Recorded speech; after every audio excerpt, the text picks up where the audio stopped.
వాళ్ళకి కావాల్సిన ఉద్యోగమే కావాలంటే దొరకదు ఎక్కడ. మనకి ఏ ఉద్యోగం దొరికిందో మనం చదువుకున్న చదువుకి ఏ ఉద్యోగం దొరికితే ఆ ఉద్యోగంలో ముందు జాయిన్ అవ్వాలి.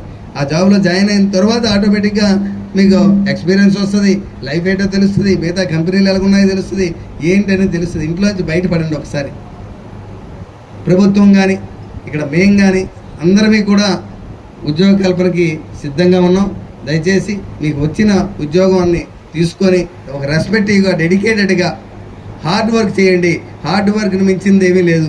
మనకి ఇంగ్లీష్ రావచ్చు రాకపోవచ్చు, సబ్జెక్ట్ రావచ్చు రాకపోవచ్చు, స్కిల్ మీరు పని చేస్తుంటే సబ్జెక్ట్ అదే వచ్చేస్తుంది. హార్డ్ వర్క్ ఎవరైతే చేస్తారో వాళ్ళ జీవితాలన్నీ బాగుంటాయి. హార్డ్ వర్క్ నమ్ముకోండి. దయచేసి ఇప్పుడు వచ్చిన హెచ్ఆర్ డిపార్ట్మెంట్ మిమ్మల్ని ఇంటర్వ్యూ చేయడానికి వచ్చిన వాళ్ళందరూ కూడా ఒకప్పుడు ఇలా మీ స్థాయి నుంచి నేను కూడా ఇలాగే ఇక్కడే కూర్చున్నాడిని, అక్కడ కూర్చున్నాడిని, ఇంటర్వ్యూల కోసం ఫైళ్ళు పట్టుకొని తిరిగినోడిని.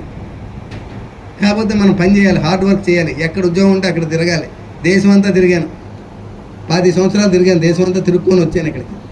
కాబట్టి ఇక్కడ ఉండి మీ ముందు మాట్లాడగలుగుతున్నాను. అదే నేను ఇక్కడే ఉండిపోతే, ఈ ఊర్లోని ఇదే మా ఊరు, ఇక్కడే ఉండిపోయి ఇక్కడే చదువుకొని ఇక్కడే ఉండిపోతే ఇక్కడే ఉండిపోయాడు. లేదా ఇక్కడే ఏదో కంపెనీలో మహా అయితే 50,000 1,00,000 రూపాయలకు ఉద్యోగం వచ్చేది.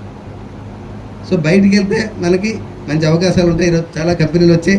ఆ కంపెనీల ద్వారా మంచి అవకాశాలు తీసుకొని అందరికీ కూడా వాళ్ళ ద్వారా అందరినీ సెలెక్ట్ చేసుకుంటారు. ఎవరిని వదలం. ఇంటర్వ్యూ స్టార్ట్ చేస్తారు. అందరూ కూడా దీంట్లో పార్టిసిపేట్ చేసి అందరూ కూడా జాబ్ ఆఫర్ లెటర్తో తిరిగి ఇంటికి వెళ్ళాలని మిమ్మల్ని అందరూ కోరుతున్నాం. Thank you.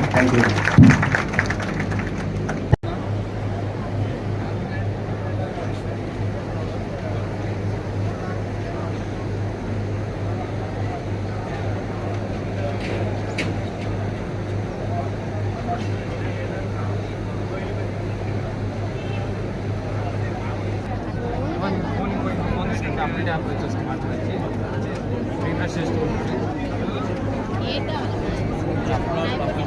ఏదో ఫోటో పెట్టాలి, మీరు కొంచెం రీఫ్రెష్ చేయండి మళ్ళీ అప్పుడు